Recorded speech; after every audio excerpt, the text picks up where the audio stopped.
How to play Roblox on school Chromebook. The first thing you want to do is verify your Chromebook settings.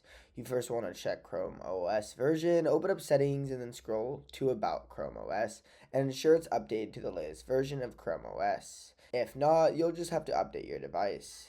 Then ensure you have a Google account. Make sure you're logged into your Google account. It's needed to access the Google Play Store if you choose that method. Then you want to use the Google Play Store if enabled. If your school allows you to access Google Play Store, you can easily install the application. To do this, open Google Play Store, open the launcher in the Google Chromebook, and then search for Google Play Store. Then search for Roblox and install the Roblox app. Once installed, you'll then be able to open Roblox from your app drawer. If Google Play Store is disabled, you could also use a Chrome browser, visit the Roblox website, and then enter your username and password. Once logged in, you can start playing Roblox games directly from the website.